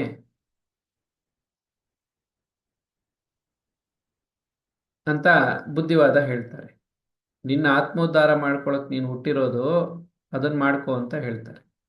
ಇನ್ನೊಂದು ಕಡೆ ಇನ್ನೊಬ್ಬ ಭಕ್ತನಿಗೂ ಹೀಗೆ ಹೇಳ್ತಾರೆ, ನೀನೇನು ಭಗವಂತ ಪ್ರತ್ಯಕ್ಷ ಆದ್ರೆ ರಸ್ತೆಗಳನ್ನ ಮಾಡಿಸ್ಕೊಡು, ಆಸ್ಪತ್ರೆಗಳನ್ನ ಕಟ್ಸೋದು, ಇನ್ನೇನೋ ಮಾಡೋದು, ಇದನ್ನ ಕೇಳ್ಕೊತೀಯ? ಮತ್ ಏನ್ ಕೇಳಬೇಕು ಅಂತ ಅವರೇ ಹೇಳ್ತಾರೆ. ಆಮೇಲೆ ಶುದ್ಧ ಭಕ್ತಿಯನ್ನ ಕೇಳು. ಭಕ್ತಿಯನ್ನ ಗಳಿಸುವುದೇ, ಭಗವಂತನಲ್ಲಿ ಭಕ್ತಿಯನ್ನ ಗಳಿಸುವುದೇ ಮಾನವ ಜನ್ಮದ ಮುಖ್ಯವಾದ ಉದ್ದೇಶ. ಇದನ್ನ ಹೇಳ್ತಾರೆ. ಇದು ಸರಿಯಾಗಿ ಅರ್ಥ ಆಗ್ಬೇಕಾದ್ರೂ ಅವರಲ್ಲೂ ಸತ್ವಗುಣ ಇರಬೇಕು, ಸ್ವಲ್ಪ ಚಿತ್ತಶುದ್ಧಿ ಇರಬೇಕು. ಇಲ್ಲದೆ ಇದ್ರೆ ಆಗೋದಿಲ್ಲ. ಬಹಳಷ್ಟು ಕಡೆ ನಾವು ನೋಡ್ತೀವಿ, ನಮ್ಮ ಉದ್ಧಾರ, ನಮ್ಮ ಆತ್ಮೋದ್ಧಾರ ಮಾಡ್ಕೊಂಡ್ಬಿಟ್ರೆ ಸಾಕ, ನಾವು ಏನೋ ಬೇರೆಯವ್ರಿಗೂ ಉಪಕಾರ ಮಾಡಬೇಕು ಅಂತೆಲ್ಲ ಮಾತಾಡ್ತಿರ್ತಾರೆ. ಅದಕ್ಕೆ ಈ ಉದಾಹರಣೆ ಕೊಟ್ಟಿದ್ದು ಶ್ರೀರಾಮಕೃಷ್ಣರು. ಅವ್ರು ಹೇಳ್ತಾರೆ, ನೀನೇ ಮುಳುಗ್ತಾ ಇದೀಯ ನೀರಲ್ಲಿ, ಇನ್ನೊಬ್ಬರನ್ನ ನೀರಿನಿಂದ ಕಾಪಾಡಬೇಕು ಅಂತ ಇಚ್ಛೆ ಪಡ್ತಾ ಇದೀಯಾ? ಈ ಮಾತನ್ನು ಕೂಡ ಅವ್ರು ಹೇಳ್ತಾರೆ. ಈಗ ಸತ್ವಗುಣ ಏನೋ ಬಂತು, ಅದು ಇನ್ನೊಬ್ಬರ ಮೆಚ್ಚುಗೆಗಾಗಿ ಸೇವಾ ಕಾರ್ಯ ಅಂತನೋ ಅಥವಾ ತನ್ನ ಒಂದು ಸಂತೋಷಕ್ಕಾಗಿ ಸೇವಾ ಕಾರ್ಯಗಳಲ್ಲಿ ತೊಡಗೋದು, ಅದರಲ್ಲಿ ಇದ್ಬಿಡ್ತಾರೆ ಒಂದಷ್ಟು ಜನ. ಇನ್ನೊಂದಷ್ಟು ಜನ ತಪಸ್ಸು ಇತ್ಯಾದಿ ನೇಮ ನಿಷ್ಠೆ ಇದರಲ್ಲೇ ಇದ್ಬಿಡ್ತಾರೆ, ವೈದಿಕ ಕರ್ಮಗಳು ಇದರಲ್ಲೇ ನಿಂತು ಬಿಡ್ತಾರೆ. ವೈದಿಕ ಭಕ್ತಿ ಅಂತ ಕೂಡ ಅದನ್ನು ಕರೀತಾರೆ. ಆದರೆ ಶುದ್ಧ ಭಕ್ತಿಗಾಗಿ ಸಾಧನೆ ಮಾಡಬೇಕು. ಆಗ ಈ ಸತ್ವಗುಣ ಪಡ್ಕೊಂಡಿದ್ದು ಸಾರ್ಥಕ ಆಗುತ್ತೆ. ಸತ್ಸಂಗದಲ್ಲಿ ಭಗವದ್ಭಕ್ತರ ಸಂಘವನ್ನ ಮಾಡಬೇಕು, ಸತ್ಸಂಗವನ್ನ ಮಾಡಬೇಕು. ಸರಿ, ಸತ್ಸಂಗನೂ ಮಾಡಿದ್ರು. ಆ ಸತ್ಸಂಗದಲ್ಲಿ ವಿಷ್ಣು ಭಕ್ತಿ ಬಹಳ ಮುಖ್ಯ. ಇತರ ದೇವತೆಗಳ ಭಕ್ತಿ ಆ ಕಡೆ ಹೊರಟೋಗುತ್ತೆ. ನಾವು ನೋಡಿರ್ತೀವಿ ಹಲವಾರು ದೇವಸ್ಥಾನಗಳು, ಕೆಲವರಂತೂ ಎಲ್ಲ ದೇವಸ್ಥಾನಕ್ಕೂ ಹೋಗೋದೆ, ಎಲ್ಲಾನು ವ್ರತ ನೇಮ ನಿಷ್ಠೆಗಳನ್ನು ಮಾಡ್ತಾನೆ ಇರ್ತಾರೆ. ಅಂದ್ರೆ ಅದು ಇರ್ಲಿ ಇದು ಇರ್ಲಿ ಅಂತ ಎಲ್ಲ ಮಾಡ್ತಾ ಇರೋದೆ, ಅದು ಒಳ್ಳೇದೇ. ಆದರೆ ಮೋಕ್ಷದ ಇಚ್ಛೆ ಇರೋರು ಆ ರೀತಿ ನಡ್ಕೊಳ್ಳಲ್ಲ ಅಂತ ಅರ್ಥ ಇಲ್ಲಿ. ಅವ್ರೇನ್ ಮಾಡ್ತಾರೆ, ಏಕನಿಷ್ಠೆ, ಏಕಾಂತ ಭಕ್ತಿ ಅಂತ ಒಂದಿದೆ. ಆ ಏಕಾಂತ ಭಕ್ತಿಯನ್ನ ಮಾಡ್ತಾರೆ. ನಾರದ ಭಕ್ತಿ ಸೂತ್ರದಲ್ಲಿ ಕೂಡ ಈ ವಿಚಾರ ಇದೆ. ಭಕ್ತಿ ಎಂದಿದ್ ಮಾತ್ರಕ್ಕೆ ಎಲ್ಲ ಒಂದೇ ತರ ಇರ್ತಾರೆ ಅಂತ ಅಲ್ಲ. ಅದರಲ್ಲಿ ಏಕಾಂತ ಭಕ್ತಿನೋ ಮುಖ್ಯ. ಅದರಲ್ಲಿ ಪ್ರಮುಖರು ಯಾರು ಅಂದ್ರೆ ಏಕಾಂತ ಭಕ್ತಿಯನ್ನು ಉಳ್ಳವರು. ಇಷ್ಟ ದೇವತೆಯಲ್ಲಿ ಶುದ್ಧ ಭಕ್ತಿ, ಅವ್ಯಾಜ್ಯ ಭಕ್ತಿ. ಅವ್ಯಾಜ್ಯ ಅಂದ್ರೆ ಭಗವಂತನಲ್ಲಿ ಏನು ಬೇಡೋದೇ ಇಲ್ಲ, ಬೇಡೋದು ಪಡ್ಕೊಳ್ಳೋದು ಅದು ಯಾವ ಭಾವನೆಯೂ ಇಲ್ಲ. ಕೇವಲ ಭಕ್ತಿಗಾಗಿ ಭಕ್ತಿಯನ್ನ ಅಭ್ಯಾಸ ಮಾಡ್ತಾ ಇದ್ದಾರೆ ಅಥವಾ ಭಕ್ತಿಯನ್ನ ಹೊಂದಿದ್ದಾರೆ ಅಷ್ಟೇ, ಶುದ್ಧ ಭಕ್ತಿ. ಅಂತಹ ಶುದ್ಧ ಭಕ್ತಿಯನ್ನ ಪಡ್ಕೊಳ್ಳೋದು ಸತ್ವಗುಣ, ಅದರಿಂದ ಸತ್ಸಂಗ, ಶ್ರೀಹರಿಯಲ್ಲಿ ಭಕ್ತಿ, ಸಾತ್ವಿಕ ಭಕ್ತಿ. ಈ ಸಾತ್ವಿಕ ಭಕ್ತಿ ಬಂದ್ಮೇಲೆ ಆಮೇಲೆ ಇನ್ನೊಂದು ರೀತಿಯಾದ ಹಂತವನ್ನ ದಾಸರು ಹೇಳ್ತಾರೆ. ಅಲ್ಲಿಗೆ ಮುಗೀತು ಅಂತಲ್ಲ. ಸಾತ್ವಿಕ ಭಕ್ತಿ ಬಂದ್ಮೇಲೂ ಏಕನಿಷ್ಠೆ, ಇಷ್ಟ ದೇವತೆಯಲ್ಲಿ ಶ್ರದ್ಧಾ ಭಕ್ತಿ ಇದ್ರೂ ಕೂಡ ಅಲ್ಲಿ ಇನ್ನೊಂದು ಪರೀಕ್ಷೆ ಇದೆ ಸಾಧಕರಿಗೆ. ಏನು ಅಂದ್ರೆ ಇಹಾಮುತ್ರ ಫಲಭೋಗ ವಿರಾಗ ಅಂತ. ಅಂದ್ರೆ ಇಹದಲ್ಲಿ ಏನೋ ಗಳಿಸ್ಬೇಕು. ಈಗ ಧ್ರುವ ಬಹಳ ಕಠೋರವಾದ ತಪಸ್ ಮಾಡ್ದ 6 ತಿಂಗಳು. ಕೇಳಿದ್ದೇನು, ಸಿಂಹಾಸನ ಬೇಕು ಅಂತ ಸಿಕ್ತು. ಹಾಗೆ ಕಷ್ಟ ಆಯಿತು ಅಂತೇಳಿ ಗಜೇಂದ್ರ ಬೇಡ್ಕೋತಾನೆ, ಕಷ್ಟದಿಂದ ವಿಮುಕ್ತಿ ಸಿಕ್ತು. ಆಮೇಲೆ ಗಜೇಂದ್ರನಿಗೆ ಪರಮಾತ್ಮ ಮೋಕ್ಷವನ್ನು ಕೊಟ್ಟ ಅಂತ ಬರುತ್ತೆ. ಅದು ಹಿಂದಿನ ಜನ್ಮದ ಪುಣ್ಯಫಲ ಇತ್ತು, ಆಯಿತು. ದ್ರೌಪದಿ ಕಷ್ಟದಲ್ಲಿದ್ದಾಗ ಪರಮಾತ್ಮನನ್ನ ಬೇಡ್ಕೊಂಡಿದ್ದು, ಕೃಷ್ಣನಲ್ಲಿ ಬಹಳ ಅಪಾರವಾದ ಭಕ್ತಿ ಇತ್ತು. ಆದರೆ ಜೊತೆಗೆ ಇಹದಲ್ಲಿ ಕೂಡ ಆಸಕ್ತಿ ಇತ್ತು. ಅದನ್ನೇ ಇಹ ಅಮೂತ್ರ ಅಂತ ಕರೀತಾರೆ. ಅಮೂತ್ರ ಅಂದ್ರೆ ಇದನ್ನ ಬಿಟ್ಟು ಸ್ವರ್ಗಲೋಕದಲ್ಲಿ ಸುಖ ಪಡಬೇಕು, ಪುಣ್ಯ ಗಳಿಸಬೇಕು, ಊರ್ಧ್ವ ಲೋಕಗಳಿಗೆ ಹೋಗಿ ವಾಸ ಮಾಡಬೇಕು, ಈ ತರದ್ದು ಇರುತ್ತೆ. ಅದಕ್ಕೆ ಇಹಾಮೂತ್ರ ಫಲ ಭೋಗ ವಿರಾಗ ಅಂತ ಕರೆದಿದ್ರು. ವಿವೇಕ ಚೂಡಾಮಣಿಯಲ್ಲಿ ಇದೆಲ್ಲ ವಿಚಾರ ಬರುತ್ತೆ. ಇಲ್ಲಿ ಏನೋ ಗಳಿಸ್ಬೇಕು ಅನ್ನುವಂಥದ್ದು ಅಲ್ಲ, ಬೇರೆ ಊರ್ಧ್ವ ಲೋಕಗಳಿಗೆ ಹೋಗಿ ಅಲ್ಲಿ ಇರಬೇಕು ಅಂತಾನೂ ಅಲ್ಲ. ಮತ್ತೇನು ಆಗ ಬರುತ್ತೆ, ಹಸಿವಿಲ್ಲದ ನೆಂಟಗೆ ಕೊಟ್ಟರು 3 ಟೊಣಪೆಗಳ. ಮುಮುಕ್ಷುತ್ವ ಇಲ್ಲ. ಭಕ್ತಿ ಮಾಡ್ತಾ ಇದ್ದಾರೆ, ಸತ್ಸಂಗ ಆಗ್ತಾ ಇದೆ, ಶ್ರದ್ಧಾ ಭಕ್ತಿನೂ ಇದೆ. ಆದ್ರೆ ಮುಕ್ತಿಯನ್ನ ಪಡ್ಕೋಬೇಕು ಅನ್ನೋ ಇಚ್ಛೆ ಇಲ್ಲ. ಶಾಶ್ವತವಾಗಿ ಈ ನೋವಿನಿಂದ ಬಿಡುಗಡೆಯನ್ನ ಹೊಂದಬೇಕು ಅನ್ನುವಂತಹ ಇಚ್ಛೆನೇ ಇಲ್ಲ. ಹಾಗಂತ ಸುಖವಾಗಿದ್ದಾರೆ ಅಂತೇನಲ್ಲ. ಈಗ ನಾವೇ ನೋಡ್ತೀವಿ, ಜ್ಞಾನಿಗಳಾಗಿದ್ದಾರೆ, ಆದರೂ ಅವ್ರಿಗೂ ಶರೀರ ಇದೆ, ಬಾಧೆಗಳಿದೆ. ಭಗವದ್ ಭಕ್ತರು, ಆದರೂ ಅವ್ರಿಗೂ ಶರೀರ ಇದೆ, ಅವ್ರದೇ ಆದ ನೋವುಗಳು, ಕಷ್ಟಗಳು ಇದೆ. ಆದರೆ ಈಗ ಶಾಶ್ವತವಾಗಿ ಮುಕ್ತಿ ಪಡ್ಕೋಬೇಕು, ಮತ್ತೆ ಹುಟ್ಟಬಾರ್ದು. ಕನಕದಾಸರು ಬೇಡ್ಕೋತಾರೆ, ಪುಟ್ಟಿಸಲು ಬೇಡ ಇನ್ನು, ಪುಟ್ಟಿಸಿದಕ್ಕೆ ಪಾಲಿಸಿನ್ನು, ಇಷ್ಟು ಬೇಡಿಕೊಂಬೆ ನಾನು ಶ್ರೀಕೃಷ್ಣನೇ. ನೋಡಿ, ಇದು ಮುಮುಕ್ಷುತ್ವ. ಮತ್ತೆ ಹುಟ್ಟದಂತೆ ಮಾಡಪ್ಪ ಪರಮಾತ್ಮ ಅಂತ ಹೇಳಿ ಬೇಡ್ಕೊತಾರೆ. ಯಾಕೆ ಈ ತರ ಬಂತು ಚಿಂತನೆ ಅವರಿಗೆ? ಮುಮುಕ್ಷುತ್ವ ಎಷ್ಟೋ ಇದೆ, ನಾವು ನೋಡಿದ್ವಿ. ಪುಣ್ಯ, ಕೀರ್ತಿ, ಸೇವೆ, ತಪಸ್ಸು, ಇನ್ನೊಂದು ಮತ್ತೊಂದು,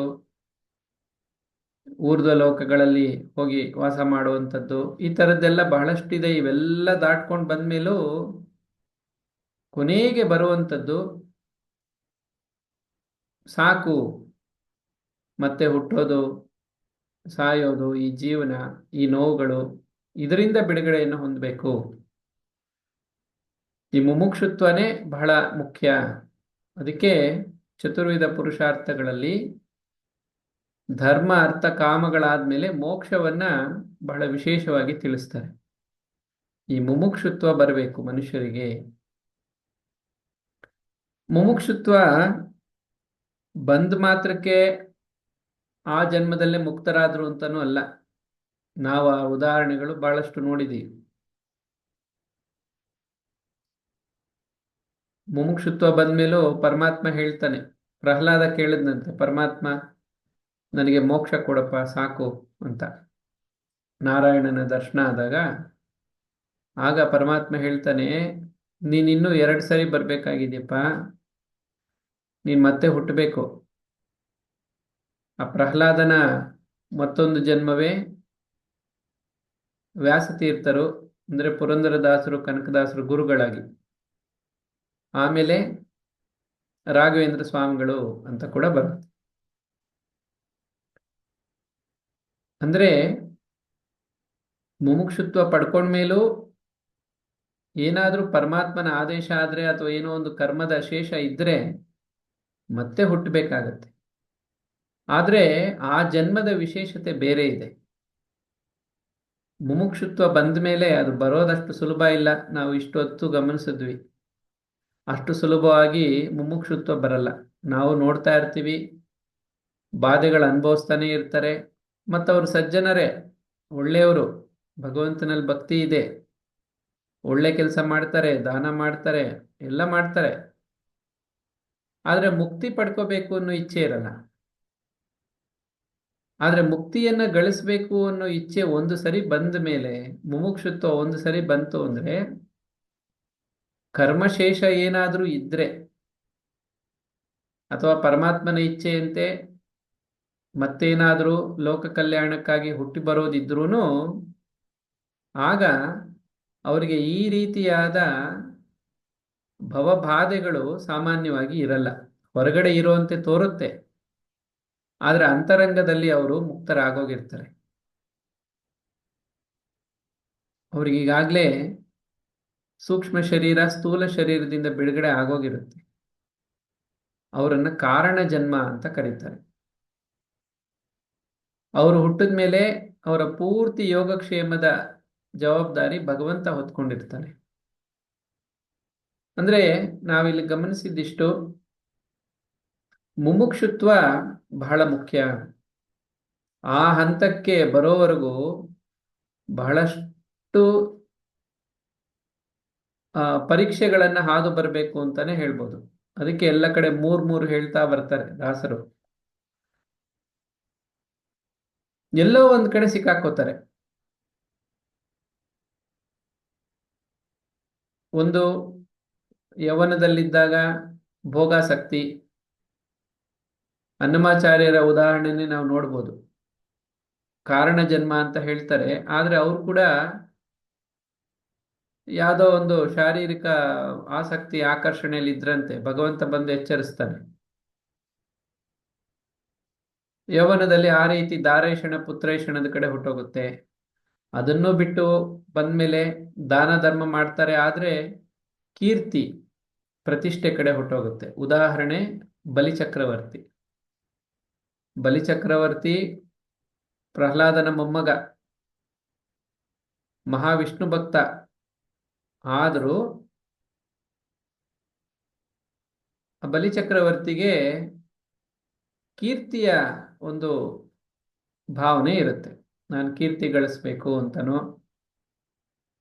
ಅಥವಾ ಏನೋ ಒಂದು ತಾನು ಬಹಳ ದೊಡ್ಡ ಸಾಧನೆ ಮಾಡಿದ್ದೀನಿ ಅನ್ನುವಂತಹ ಇದು, ನಾನು ಇಡೀ 3 ಲೋಕ ಗೆದ್ದಿದ್ದೀನಿ ಎನ್ನುವಂತಹ ಒಂದು ದರ್ಪ ಅವೆಲ್ಲ ಇರುತ್ತಂತೆ. ಆದ್ರೆ ಪರಮಾತ್ಮನ ಕೃಪೆಯಿಂದ ಅದು ನಿವಾರಣೆ ಆಗತ್ತೆ. ಅದನ್ನು ದಾಟ್ಕೊಂಡು ಬಂದ್ಮೇಲೆ ಸತ್ವಗುಣ ಬರುತ್ತೆ. ಆಗೇನ್ ಮಾಡ್ತಾರೆ, ಯಾವುದೋ ದೊಡ್ಡ ದೊಡ್ಡ ಸೇವಾ ಕಾರ್ಯಗಳಂತೆ ಅಥವಾ ತಪಸ್ ಮಾಡಕ್ ಕುಳಿತು ಬಿಡೋದು. ವರ್ಷಗಳು ಅವರು ಪ್ರಾಣಾಯಾಮದಿಂದ ಶರೀರಕ್ಕೆ ವಯಸ್ಸಾಗದ ಹಾಗೆ ಮಾಡಿಕೊಂಡು ಎಷ್ಟೋ ವರ್ಷಗಳು ತಪಸ್ ಮಾಡ್ತಾ ಕುಳಿತು ಬಿಡ್ತಾರೆ. ಈಗಲೂ ಅಂಥವ್ರು ಇದ್ದಾರೆ ಅಂತ ಹೇಳಿ ಪುರಾಣಗಳಲ್ಲಿ ಬರುತ್ತೆ. ಪ್ರಾಣಾಯಾಮ ಇತ್ಯಾದಿಗಳಿಂದ ಅವರಿಗೆ ವಯಸ್ಸಾಗೋದೇ ಇಲ್ಲ. 1000 ವರ್ಷ ಆದ್ರೂ ಬದುಕಿರ್ತಾರೆ. ತಪಸ್ ಮಾಡ್ತಾ ಕುಳಿತು ಬಿಡ್ತಾರೆ. ಇನ್ ಕೆಲವರು ಸಮಾಜದ ಸೇವೆ, ಇನ್ನೊಂದು ಮತ್ತೊಂದು ಅಂತ ಈ ಕಡೆ ತಿರುಗಿಬಿಡುತ್ತೆ ಮನಸ್ಸು. ಅದರಲ್ಲಿ ಯಾರೋ ಕೆಲವರಿಗೆ ಸತ್ಸಂಗ, ಭಗವಂತನ ಭಕ್ತರ ಸಂಘ, ಅದೊಂದರಲ್ಲೇ ಆಸಕ್ತಿ, ಬೇರೆ ಯಾವುದರಲ್ಲೂ ಆಸಕ್ತಿ ಇಲ್ಲ. ಹೀಗೆಲ್ಲ ಹಲವಾರು ಹಂತಗಳನ್ನ ದಾಟ್ಕೊಂಡು ಬಂದ್ಮೇಲೆ ಕೊನೆಯಲ್ಲಿ ಆ ಜೀವ ನಿರ್ಧಾರ ಮಾಡುತ್ತೆ ಎಷ್ಟು ಅಂತ. ಇನ್ನು ಮತ್ತೆ ಮತ್ತೆ ಹುಟ್ಟೋದು, ಮತ್ತೆ ಹುಟ್ಟೋದು. ಹುಟ್ಟಿದ ಮೇಲೆ ಎಷ್ಟೇ ಒಳ್ಳೆಯವರಾಗಿದ್ರು, ಏನೇ ಭಗವಂತನ ಭಕ್ತರಾಗಿ ಧರ್ಮ ಮಾರ್ಗದಲ್ಲಿದ್ರು ನೋವುಗಳಂತೂ ತಪ್ಪಿದ್ದಲ್ಲ. ಪಾಂಡವರನ್ನೇ ನಾವು ಗಮನಿಸ್ತೀವಿ, ಅವರೆಲ್ಲ ಮಹಾತ್ಮರು, ಆದ್ರೆ ಎಷ್ಟು ಬಾಧೆ ಅನುಭವಿಸ್ತಾರೆ. ಹೀಗೆ ಕೊನೆಗೆ ಅರ್ಥ ಆಗುತ್ತೆ, ಇನ್ನು ಮತ್ತೆ ಹುಟ್ಟದಂತೆ ಮಾಡ್ಕೋಬೇಕು. ಇದನ್ನೇ ಮುಮುಕ್ಷುತ್ವ ಅಂತ ಕರೀತಾರೆ. ಈ ಭಾವನೆ ಬರಬೇಕು. ಎಲ್ಲ ಸಾಧನೆ ಮಾಡ್ತಾ ಇರೋರೆ ಅವ್ರವ್ರದೇ ಆದ ರೀತಿಯಲ್ಲಿ ರಾಜಯೋಗವೋ ಕರ್ಮಯೋಗನೋ ಇನ್ನೊಂದು ಮತ್ತೊಂದು ಸಾಧನೆ ಮಾಡ್ಕೊಂಡಿದ್ದಾರೆ. ಅದರಲ್ಲಿ ಭಕ್ತಿ ಯೋಗ, ಪರಮಾತ್ಮನೇ ಗೀತೆಯಲ್ಲಿ ಹೇಳೋ ಹಾಗೆ ನಮೇ ಭಕ್ತ ಪ್ರಣಶ್ಯತಿ, ಭಕ್ತಿಯಲ್ಲದೆ ಮತ್ಯಾವುದರಿಂದಲೂ ನನ್ನ ಪ್ರಾಪ್ತಿ ಆಗೋದಿಲ್ಲ. ನನ್ನನ್ನ ಪಡ್ಕೊಂಡ್ಮೇಲೆ ಅವ್ರಿಗೆ ಪುನರ್ಜನ್ಮ ಇರೋದಿಲ್ಲ. ಸಾಧನೆ ಮಾಡ್ಬೋದು ಸಜ್ಜನರೇ, ಆದ್ರೆ ಮತ್ತೆ ಹುಟ್ಟುತ್ತಾರೆ. ಮತ್ತೆ ಹುಟ್ಟಿದ ಮೇಲೆ ಮತ್ತೆ ಬಾಧೆ ಅನುಭವಿಸೋದಿದ್ದೇ ಇದೆ. ಹಾಗಾಗಿ ಮುಮುಕ್ಷುತ್ವ, ಈ ಮುಮುಕ್ಷುತ್ವ ಬರದೇ ಇರೋರಿಗೆ ಪೆಟ್ಟುಗಳು ಬೀಳ್ತಾ ಇರುತ್ತೆ. ಪುರಂದರದಾಸರು ಹೇಳೋ ಮಾತು, ಕೊಟ್ಟರು 3 ಟೊಣಪೆಗಳ ಅಂತ. ಅದರಲ್ಲಿ 2 ತಾಕೋದಿಲ್ಲ. ಅಂದ್ರೆ ಹಿಂದೆ ಅನುಭವಿಸಿದ್ದು ಮರ್ತೋಗಿದೆ, ಮುಂದೆ ಬರುವಂತ ದುಃಖಗಳ ಬಗ್ಗೆ ಏನು ಆಲೋಚನೆ ಇಲ್ಲ, ಬಂದಾಗ ನೋಡ್ಕೊಳ್ಳೋಣ ಅಂತ ಈಗ ಅನುಭವಿಸ್ತಾ ಇದ್ದಾರೆ. ಆ ನೋವುಗಳಾದ್ರೂ ಇವರಿಗೆ ಪಾಠವನ್ನ ಕಲಿಸ್ಬೇಕು. ಅದರಿಂದಾದ್ರೂ ಅವರು ಕಲಿಬೇಕು. ಸಾಕು, ಈ ಶರೀರದ ಮೇಲೆ ಮೋಹವನ್ನ ಬಿಡೋದಿದೆಯಲ್ಲ, ಇದು ಕೊನೆಯ ಹಂತ. ಇದೇ ಮುಮುಕ್ಷುತ್ವ ಅಂತ. ಶರೀರದ ಮೇಲೆ ಮೋಹ ಹೋಗಿದ್ರೆ ಮತ್ತೆ ಹುಟ್ಟಬೇಕು ಅಂತ ಅನ್ಸಲ್ಲ, ಮತ್ತೆ ಈ ಶರೀರ ಬೇಕು ಅಂತ ಅನ್ಸಲ್ಲ. ಶರೀರದಿಂದ ಒಳ್ಳೆ ಕೆಲಸ ಮಾಡೋದು ಇತ್ಯಾದಿ ಇವೆಲ್ಲ ಬೇರೆ, ತಪಸ್ ಮಾಡೋದು ಅದು ಬೇರೆ. ಶರೀರದ ಮೇಲೇನೆ ಅವರಿಗೆ ವೈರಾಗ್ಯ ಬರಬೇಕು, ಮತ್ತೆ ಶರೀರ ಬೇಡ. ತನ್ನ ಸ್ವಸ್ವರೂಪದಲ್ಲಿ ತಾನಿರೋದು, ಸ್ವಸ್ವರೂಪಾನುಸಂಧಾನಂ ಭಕ್ತಿ ಇತಿ ಅಭಿಧೀಯತೆ. ಮತ್ತೆ ಇಲ್ಲಿ ಇನ್ನೊಂದು ವಿಚಾರ, ಭಕ್ತಿ ಅಂದ್ರೆ ಜನಸಾಮಾನ್ಯರು ಭಾವಿಸುವಂತ ಅರ್ಥ ಅಲ್ಲ. ಭಕ್ತಿ ಅಂದ್ರೆ ಆಚಾರ್ಯರು ಹೇಳ್ತಾರೆ ಸ್ವಸ್ವರೂಪ ಅನುಸಂಧಾನಂ, ತನ್ನ ನಿಜ ಸ್ವರೂಪದ ಅನುಸಂಧಾನ, ತನ್ನ ನಿಜ ಸ್ವರೂಪದಲ್ಲಿ ಒಂದಾಗಿರುವಂಥದ್ದು ಏನಿದೆಯೋ ಅದು ಭಕ್ತಿ. ಅದನ್ನ ಭಕ್ತಿ ಅಂತ ಕರೆದಿದೆ. ಸೊ ಇದು ಮುಮುಕ್ಷುತ್ವ. ಮತ್ತೆ ಶರೀರ ಅನ್ನುವಂಥದ್ದು ಕೃತಕವಾದ ಒಂದು ಭಾವ ಅಥವಾ ಕೃತಕವಾದ ಒಂದು ತಾತ್ಕಾಲಿಕವಾದ ಒಂದು ಪರಿಸ್ಥಿತಿ. ಮತ್ತೆ ಈ ಸ್ಥಿತಿಗೆ ಬರಬಾರ್ದು ಅಂತ, ಮತ್ತೆ ಈ ಸ್ಥೂಲ ಶರೀರವನ್ನು ಪಡ್ಕೊಂಡು ತಾಯಿಯ ಗರ್ಭದಿಂದ ಸ್ಥೂಲ ಶರೀರವಾದ ಈ ದೇಹವನ್ನು ಪಡ್ಕೊಂಡು ಬಂದು ಇದರಲ್ಲಿದ್ದು ಜೀವನ ಮಾಡುವಂಥದ್ದು ಬೇಡ. ತನ್ನ ಸ್ವಸ್ವರೂಪದಲ್ಲಿ ನಾನು ಇರಬೇಕು, ಅದು ಸಚ್ಚಿದಾನಂದ ಸ್ವರೂಪ, ಆನಂದ ಸ್ವರೂಪ. ಮತ್ತೆ ಈ ಭೂಲೋಕದಲ್ಲಿ, ಭೂಲೋಕ ಅಂದ್ರೇನೆ ದುಃಖದ ಲೋಕ ಅಂತ ಪರಮಾತ್ಮನೇ ಹೇಳಿದ್ದಾನೆ, ದುಃಖಾಲಯಂ ಅಶಾಶ್ವತಂ ಅನಿತ್ಯಂ ಅಸುಖಂ ಲೋಕಂ. ಇಲ್ಲಿ ಸುಖ ಅನ್ನೋದಿಲ್ಲ. ಶರೀರ ಅಂತ ಬಂದ್ಮೇಲೆ ಭೂಲೋಕದಲ್ಲಿ ಅದರದೇ ಆದ ಬಾಧೆಗಳಿದ್ದೇ ಇದೆ. ಅವತಾರ ಪುರುಷರದೇ ಜೀವನ ನಾವು ನೋಡ್ತೀವಿ, ಅವರ ಒಂದು ಚರಿತ್ರೆಯಲ್ಲೇ ಇಷ್ಟೆಲ್ಲ ಬಾಧೆಗಳು ಇರುತ್ತೆ ಅಂತ. ಹಾಗಾಗಿ ಮುಮುಕ್ಷುತ್ವ ಅಂದ್ರೆ ಮತ್ತೆ ಶರೀರ ಬೇಡ, ಈ ಶರೀರದಿಂದ ಬಿಡುಗಡೆ ಆಗಬೇಕು. ಇದು ದೃಢವಾದ ಭಾವನೆ ಇದ್ರೆ ಮತ್ತೆ ಬರಬಾರ್ದು ಈ ಜಗತ್ತಿಗೆ, ಭೂಲೋಕಕ್ಕೆ. ಅದು ಮುಮುಕ್ಷುತ್ವ ಅಂತ.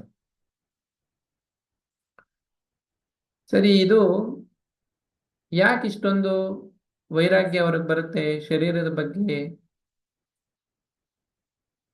ಬೇಡ ಈ ಶರೀರ ಅನ್ನೋ ದೃಢವಾದ ಮನಸ್ಸು ಯಾಕೆ ಬಂತು ಅಂದ್ರೆ, ಶರೀರ ಅನ್ನುವಂಥದ್ದೇ ಒಂದು ದೋಷ. ಅದು ಧರ್ಮ ಸಾಧನೆ ಹೌದು. ಈಗ ಯಾರು ಕರ್ಮ ಬಂಧನದಲ್ಲಿ ಸಿಕ್ಕಾಕೊಂಡಿದ್ದಾರೋ ಅವರಿಗೆ ಧರ್ಮ ಸಾಧನೆ. ಈ ಮನುಷ್ಯ ಶರೀರದಿಂದ ಧರ್ಮವನ್ನ ಸಾಧನೆ ಮಾಡಿ ಮುಕ್ತಿಯನ್ನ ಪಡ್ಕೊಳ್ಳಕ್ಕೆ ಶರೀರ ಮಾಧ್ಯಮ ಖಲು ಧರ್ಮ ಸಾಧನಂ ಅಂತ ಇದೆ. ಹಾಗಂತ ಮತ್ತೆ ಶರೀರ ಪಡ್ಕೊಂಬರೋದು ಅಂತಲ್ಲ ಅದು ಅರ್ಥ. ಈ ಮುಮುಕ್ಷುತ್ವ ಬರಬೇಕು. ಮತ್ತೆ ಶರೀರದಲ್ಲಿ ಬರದ ಹಾಗೆ ನಾನು ಭಗವಂತನಲ್ಲಿ ಐಕ್ಯ ಆಗಬೇಕು, ಸ್ವಸ್ವರೂಪದಲ್ಲಿ ಸ್ಥಿತನಾಗಬೇಕು. ಇಂತಹ ಭಾವನೆ ದೃಢವಾಗಿದ್ರೆ ಅದನ್ನ ಮುಮುಕ್ಷುತ್ವ ಅಂತ ಕರೀತಾರೆ. ಇದು ಅನುಭವದಿಂದಲೇ ಆಗ್ಬೇಕು. ತಾಕದ ಟೊಣಪೆಯ ತಾಕಿಸಿ ಅಂತ ಹೇಳ್ತಾರೆ, ತಾಕ್ಬೇಕದು. ನೋವುಗಳೇನೋ ಅನುಭವಿಸ್ತಾ ಇರ್ತಾರೆ, ಆದ್ರೆ ಅದು ತಾಕ್ತಾ ಇರಲ್ಲ. ಸ್ವಲ್ಪ ಹೊತ್ತು ಆಮೇಲೆ ಹೇಗೋ ಅದು ಉಪಶಮನ ಆಯಿತು ಅಂದ್ರೆ ಮತ್ತೆ ಶರೀರದಲ್ಲಿ ಆಸಕ್ತಿ, ಮೋಹ, ಅದು ಈ ಕಲಿಯುಗದಲ್ಲಂತೂ ಬಹಳ ಅಧಿಕ ಆಗ್ಬಿಟ್ಟಿದೆ. ಶರೀರದ ಬುದ್ಧಿ ವಯಸ್ಸಾದ್ಮೇಲೂ ಕೂಡ ಅದಕ್ಕೇನು ಅಲಂಕಾರ ಏನು, ಆ ಶರೀರಕ್ಕೆ ಅದರ ಯೋಗಕ್ಷೇಮದ ಚಿಂತೆ ಏನು, ಅದನ್ನೇ ತಾದಾತ್ಮ್ಯ ಅಂತ ಕರೀತಾರೆ. ಅಂದ್ರೆ ಇದೇ ನಾನು ಅಂತ, ಶರೀರವೇ ನಾನು ಅನ್ನೋ ಭಾವ. ಇದು ಮುಮುಕ್ಷುತ್ವ ಇರುವಂತವ್ರ ಲಕ್ಷಣ ಅಂತೂ ಅಲ್ಲ. ಮುಮುಕ್ಷುತ್ವ ಇರೋರು ಶರೀರಕ್ಕೆ ಸುಖ ಕೊಡೋ ಪ್ರಯತ್ನನೂ ಮಾಡಲ್ಲ, ಶರೀರವನ್ನ ಪ್ರೀತಿಸೋದು ಇಲ್ಲ, ಶರೀರದ ಅಗತ್ಯ ಇದೆ ಅಂತ ಅವ್ರು ಭಾವಿಸೋದು ಇಲ್ಲ. ಹಾಗೆ ಮತ್ತೆ ಶರೀರ ಬರಬಾರದು ಅನ್ನೋ ಭಾವನೆ ಅವರಿಗೆ ದೃಢವಾಗಿರುತ್ತೆ. ಹೀಗೆ ಈ ಮುಮುಕ್ಷುತ್ವ ಅನ್ನೋದು ಕೂಡ ದೈವಾನುಗ್ರಹದಿಂದ ಪ್ರಾಪ್ತವಾಗುತ್ತೆ. ಮನುಷ್ಯತ್ವ, ಮುಮುಕ್ಷುತ್ವ, ಮಹಾಪುರುಷ ಸಂಶ್ರಯ. ಇನ್ನು ಮಹಾತ್ಮರ ಆಶ್ರಯ ಅಂತೂ ಅದು ಎಷ್ಟೋ ಪುಣ್ಯ ಬಲದಿಂದ ಪ್ರಾಪ್ತಿಯಾಗುವಂಥದ್ದು. ಅದನ್ನೇ ಗುರುವಿನ ಅನುಗ್ರಹ ಅಂತೆಲ್ಲ ಕರೀತಾರೆ. ಇದೆಲ್ಲ ಆಗ್ಬೇಕಾದ್ರೆ ಮನುಷ್ಯ ಸತ್ವಗುಣ ಸಂಪನ್ನನಾಗ್ತಾ ಬರಬೇಕು. ಸತ್ವಗುಣ ಎಷ್ಟೇ ಇದ್ರೂ ಸ್ವಲ್ಪ ರಜೋಗುಣ ತಮೋಗುಣ ಸೇರ್ಕೊಂಡಿರುತ್ತೆ. ಮತ್ತೆ ಆ ಸ್ವಲ್ಪ ರಜೋಗುಣ ತಮೋಗುಣವೇ ಹೆಚ್ಚಾಗುವಂತ ಸಾಧ್ಯತೆಯೂ ಇರುತ್ತೆ. ಹಾಗಾಗಿ ಅಲ್ಲಿ ಎಚ್ಚರಿಕೆ ವಹಿಸಬೇಕು.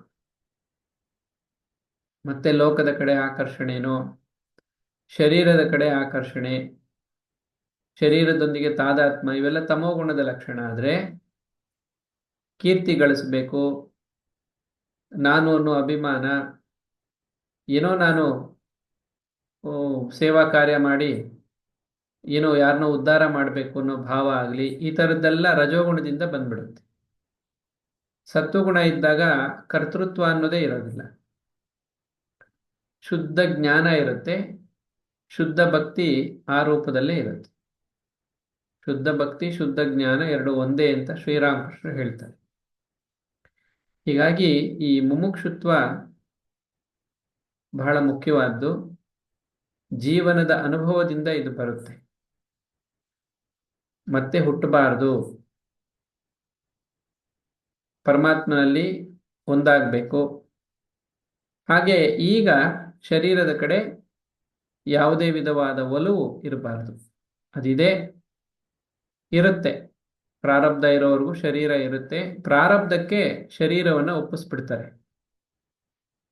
ಪ್ರಾರಬ್ಧಕ್ಕನುಸಾರವಾಗಿ ಅದಕ್ಕೆ ಏನು ಸಿಗಬೇಕೋ ಆಹಾರ ಸಿಗತ್ತೆ, ಎಷ್ಟು ಕಾಲ ಅದು ಬದುಕಿರ್ಬೇಕೋ ಬದುಕಿರುತ್ತೆ.